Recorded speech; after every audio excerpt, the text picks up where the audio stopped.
Lorsque le Niger demande le départ des soldats américains du sol nigérien, je vois des vendus, parce qu'il y a des vendus en Afrique. Je vois des vendus qui disent que ça va fatiguer le Niger et que le Niger devrait remettre ça plus tard, se consacrer sur autre chose. Laisser les soldats américains, parce que selon ces vendus, ils ne causent pas problème au Niger, comme le faisaient les soldats français. Et que ça va vraiment endommager les relations bilatérales entre le Niger et les États-Unis. Il y en a qui vont même, des mythomanes, qui vont même dire « Oh, l'Amérique va couper ses aides au Niger. Ça va vraiment chauffer. Les États-Unis, c'est pas la France. » Oui, la France peut mettre une certaine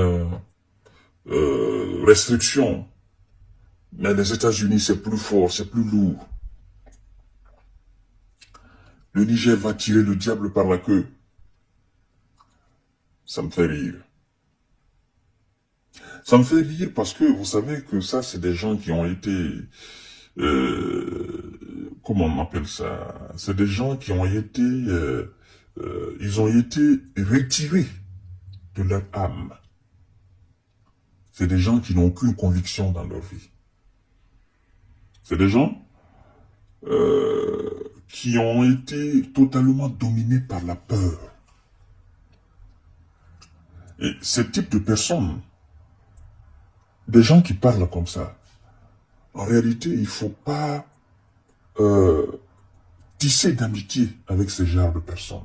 Parce qu'ils vont toujours vous ralentir dans votre processus de développement. Ils vont toujours vous ralentir dans tout ce que vous voulez entreprendre dans votre vie.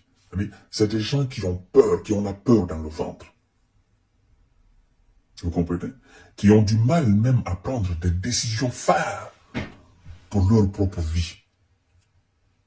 Sinon, comment vous pouvez comprendre que le Niger étant un pays indépendant et souverain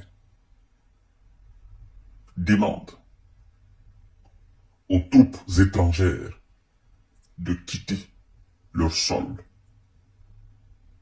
parce que les accords n'étaient pas des accords normaux. Et même si ces accords étaient des accords normaux, si le Niger venait par exemple à prendre la décision de stopper ces accords militaires, le Niger fait juste un courrier officiel à l'administration Biden ou à l'administration du pays auquel appartiennent ces soldats ou du pays avec lequel le Niger alors aura traité ou aura signé des accords militaires. Je dis même si c'est légal, même si c'est des accords normaux, à plus forte raison des accords illégaux. Je vais vous rafraîchir la mémoire. Pour ces peureux, je vais vous rafraîchir la mémoire. Vous savez, après la Seconde Guerre mondiale de 1945, les Américains ont voulu garder une partie de leurs soldats en France. Renseignez-vous très bien. Vous allez confirmer. Les Américains ont voulu garder certains de leurs hommes, les militaires, sur le sol français. Après la libération alors, après la défaite de l'Allemagne nazie face à l'armée rouge. Ça, c'est notre débat. Parce qu'on fait croire aux gens que ce sont les États-Unis qui ont libéré le monde.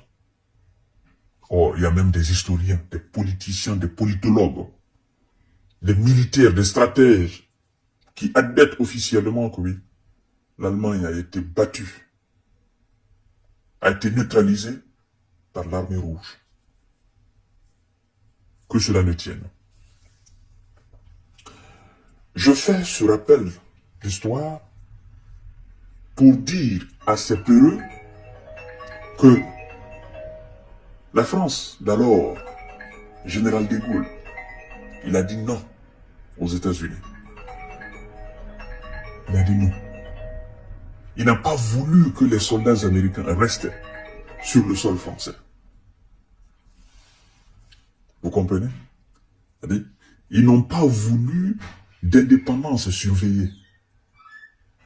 Alors, à l'époque, dans les conditions normales, si ces peureux faisaient partie du peuple français, ils allaient dire, oui, les Américains sont venus nous aider, les Canadiens sont venus nous aider, il faut qu'on puisse garder quelques troupes, n'est-ce pas, de ces soldats, oui. Ou bien, la Russie a fini avec l'Allemagne, est-ce qu'on ne peut pas se faire entourer par l'armée rouge? Ouais. Le Niger a une armée très forte.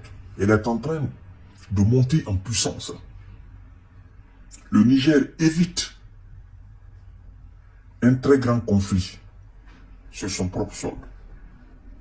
Le Niger traite déjà avec la Russie.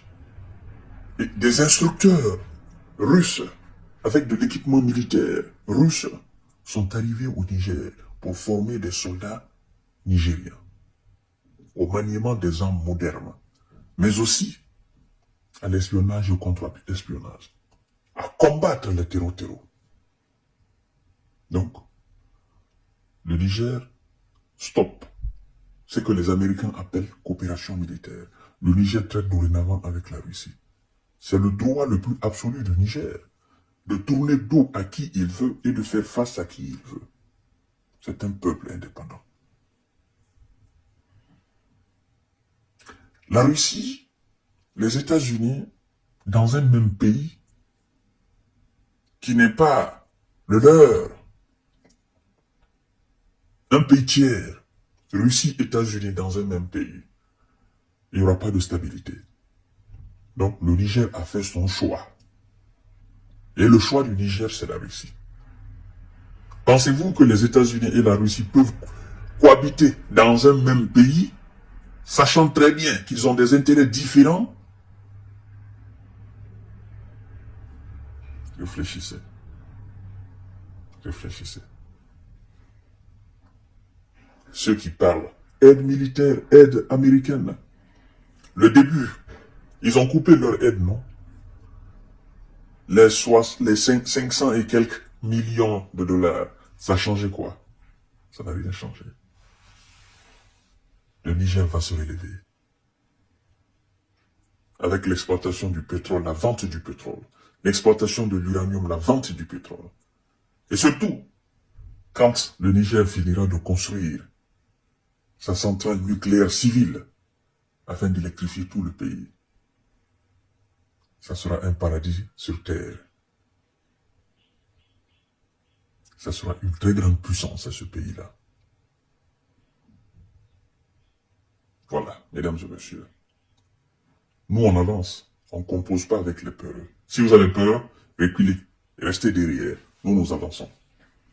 Et d'ailleurs, les officiers américains et les officiers nigériens ont annoncé que prochainement, dans les jours à venir, ils vont procéder au retrait des troupes américaines du territoire nigérien.